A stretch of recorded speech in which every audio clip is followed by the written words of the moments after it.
The biting wind of the Siberian taiga does not merely blow. It hunts. It seeks out exposed skin, seeking to turn warm blood into sluggish slush within minutes. For Margaret Sullivan, a 70-year-old retired wildlife biologist from Colorado, this wind was a familiar adversary. She had lived in the isolated, snow-drowned wilderness 40 miles outside of Oymyakon for the better part of a decade, when her husband, Dr. Richard Sullivan, passed away from a sudden cardiac arrest in their remote research cabin 3 years prior. Margaret had refused to leave. She stayed to maintain his permafrost temperature logs for the Beringia Research Foundation, clinging to the isolation as a way to keep his memory alive. It was late November, and the mercury had plummeted to a bone-cracking 65 degrees below zero. At these temperatures, the moisture in a person's breath freezes instantly, falling to the snow with a sound locals call the whisper of the stars. Margaret was navigating her rusted Ski-Doo snowmobile through a dense stand of black spruce, checking the outer perimeter of her sensor array. The sky was the color of bruised iron, signaling an incoming storm. She was about to turn back toward the cabin when a splash of unnatural color caught her eye against the endless expanse of blinding white. Nestled at the base of a frozen pine, half buried in a snowdrift, lay a silver fox. Margaret killed the snowmobile's engine. The sudden silence was deafening, broken only by the crunch of her heavy, insulated boots against the icy crust as she approached. The animal was completely motionless. Its usually lush, smoky gray fur was matted and crusted with thick rime ice. Its eyes were closed, the lashes frozen together, and its delicate legs were stiffly extended. It looked like a macabre ice sculpture left behind by the forest. Sighing, Margaret knelt beside the creature, her heart heavy. Death was a common sight in the taiga, but it never grew easier to witness. She reached out with a heavily gloved hand to brush the snow from its pointed snout. As she applied the slight pressure, a small clump of ice broke away from the fox's chest. Margaret froze. She thought she saw a tremor.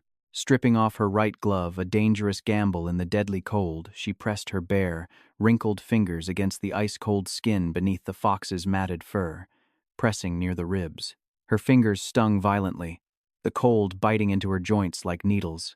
Just as she was about to pull away, she felt it. Thump. A pause.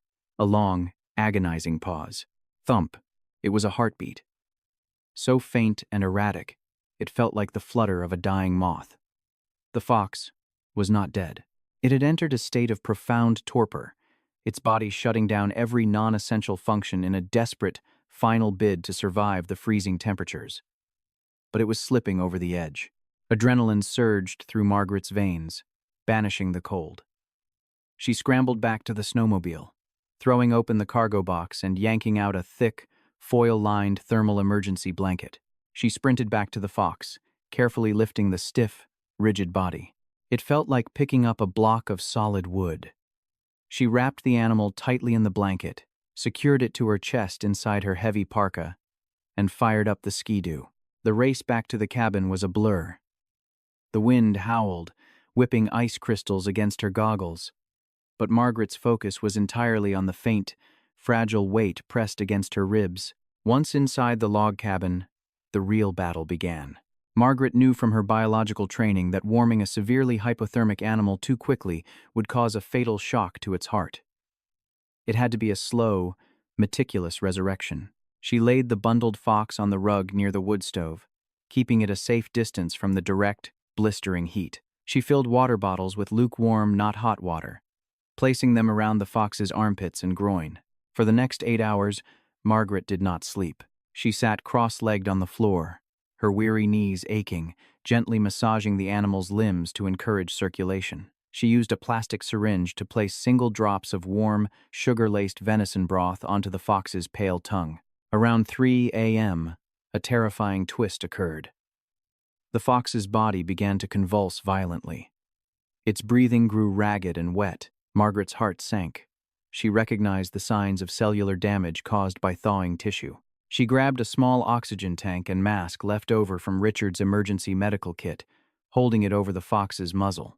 "Don't you quit on me," she whispered, her voice cracking in the empty cabin. "You fought too hard out there. Don't quit now." As if hearing her plea, the seizing stopped. A deep, shuddering breath racked the fox's small frame. Then, slowly, a pair of striking, amber eyes fluttered open. They were cloudy at first, wild and unfocused, but as they locked onto Margaret's weathered face, the panic seemed to subside. Over the next 3 weeks, a quiet miracle unfolded in the Siberian cabin. Margaret named him Silas. The silver fox, having lost a small portion of his left ear and the very tip of his tail to frostbite, made a full recovery. By all laws of nature, Silas should have bolted for the wilderness the moment his strength returned. But a strange, profound bond had formed between the 70-year-old widow and the wild predator. Silas chose to stay. He would spend his days lounging on the rug by the stove, occasionally pacing to the frosty window to watch the ravens, but he always returned to Margaret's side. When she sat at the ham radio to log her reports, Silas would curl up around her booted feet. He became her shadow, his quiet chittering filling the agonizing silence that Richard had left behind. But nature in Siberia is a fickle, unforgiving entity. It does not respect heartwarming moments. In late January, the barometer on Margaret's wall plummeted with terrifying speed. The sky turned a sickly, bruised purple. A purga, a catastrophic Siberian blizzard, was rolling in. Winds exceeding 70 miles per hour began to batter the cabin, shrieking like a chorus of damned souls. The temperature dropped to a deadly -72. On the second night of the storm, the cabin plunged into darkness. The external diesel generator, housed in a small wooden shed 30 yards from the back door, had sputtered and died. Without the electric heaters supplementing the wood stove, the cabin would become a freezer within hours, and the research equipment would be destroyed. Margaret layered up thermals, wool sweaters, her heaviest parka, ski pants, and double-lined mittens. She grabbed her heavy-duty flashlight and a crowbar to chip away the ice that would inevitably be crusting the generator. "Stay here, Silas," she ordered, pushing the fox gently back as she cracked the heavy oak door. The wind nearly tore the handle from her grip. Stepping into the storm was like stepping into a physical wall of force. The snow was blowing horizontally, entirely blinding her. She tied a safety rope to the porch railing and clipped it to her belt, a strict rule Richard had instituted. She leaned her weight into the roaring gale, fighting for every inch toward the shed. She made it to the outbuilding. She unlatched the heavy, ice-coated wooden door of the shed and stepped inside, shielding her face. But as she turned to pull the door shut behind her, a violent, freak gust of wind caught the heavy slab of wood. The rusted, icy iron hinges, brittle from the extreme cold, violently snapped. The heavy door, reinforced with thick steel plates for bear protection, crashed down. Margaret fell backward. Before she could scramble away, the door slammed onto her lower right leg. She heard the sickening snap of her tibia and fibula before the excruciating pain even registered.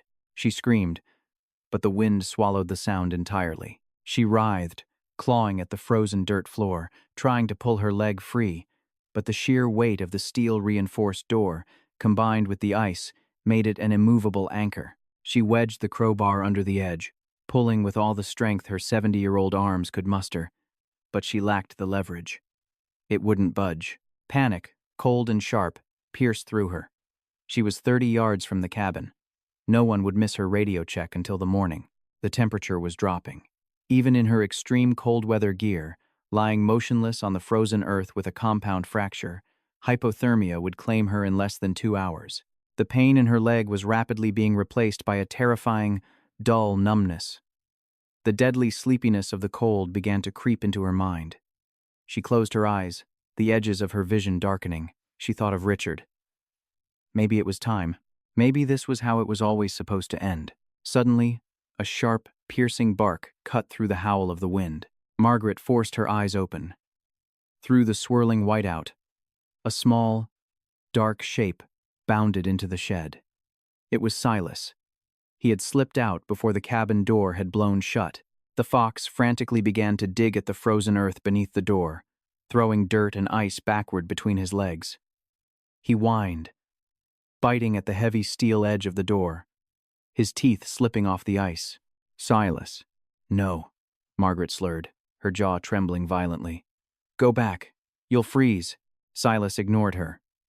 When he realized he could not move the door, he stopped. He looked at Margaret, his amber eyes locking onto hers. Then, he turned and darted back out into the raging blizzard. Tears froze to Margaret's cheeks. She didn't blame him. Survival was instinctual. He was seeking shelter. The brief spark of hope died in her chest, and she let her head fall back against the ice, surrendering to the creeping blackness. 10 minutes passed. Margaret was drifting into unconsciousness, the pain entirely gone, replaced by a bizarre, hallucinatory sensation of warmth. Then, something heavy and rough dragged across her face. She gasped, startled awake. Standing over her was Silas. In his jaws, clamped tightly, was a heavy, bright orange survival sleeping bag. He had dragged it from the mudroom of the cabin, pulling it yard by agonizing yard through the hurricane-force winds. Silas dropped the bag over her upper body. But he didn't stop there. Knowing that a blanket alone wouldn't generate heat, the wild fox did something that defied every law of nature. He crawled underneath the thick orange fabric. He moved up to Margaret's chest, right beneath her chin, and curled his body into a tight ball directly over her heart and neck, where the carotid arteries lay. A fox's normal body temperature is around 104 degrees Fahrenheit. His thick winter coat radiated intense, life-saving heat directly into Margaret's freezing core, but the cold was still overwhelming. Margaret's eyes began to droop again. The urge to sleep was intoxicating. Snap. Sharp pain flared on Margaret's cheek. Silas had bitten her. "Ow!" she croaked, her eyes flying open. The fox stared at her in the darkness under the blanket, letting out a low, rumbling growl. Whenever her breathing slowed, whenever her eyes closed for more than a few seconds, Silas would nip at her chin, her nose, her cheek. He barked sharply directly into her ear. He agitated her, annoyed her, and kept her in a state of painful, necessary wakefulness. For 14 agonizing hours, the storm raged. For 14 hours, a 70-year-old woman and a wild silver fox fought a war against the Siberian winter beneath a heavy orange blanket.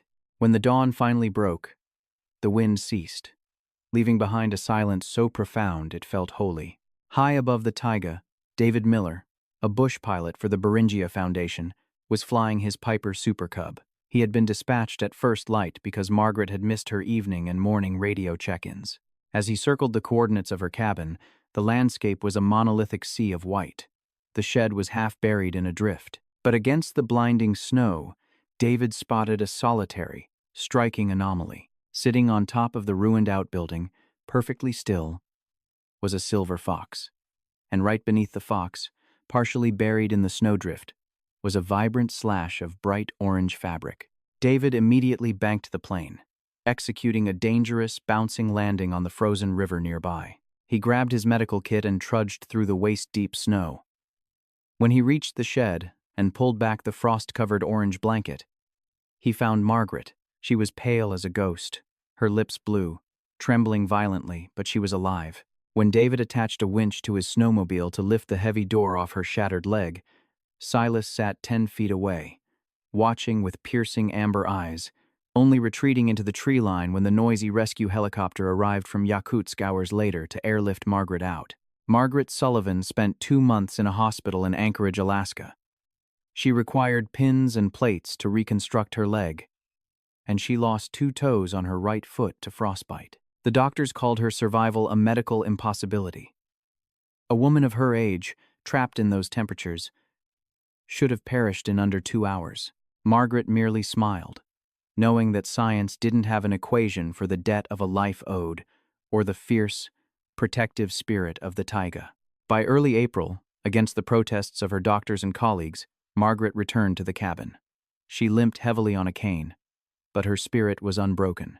As David's bush plane took off, leaving her alone once more in the vast, echoing wilderness, Margaret stood on the porch, leaning heavily on her wooden cane. The snow was beginning to melt, revealing patches of brown earth. She didn't have to wait long. From the shadows of the black spruce, a familiar shape emerged. The silver fox trotted out into the pale spring sunlight, his coat slightly lighter, the missing tip of his tail twitching. Silas walked up the wooden stairs of the porch, sat down next to Margaret's heavy boot, and let out a soft, chittering sound. Margaret slowly lowered herself to the wooden bench, reaching out a weathered, scarred hand. Silas pressed his cold nose against her palm. Two survivors, marked by the ice, bound by a night where the wild gave back exactly what had been given to it.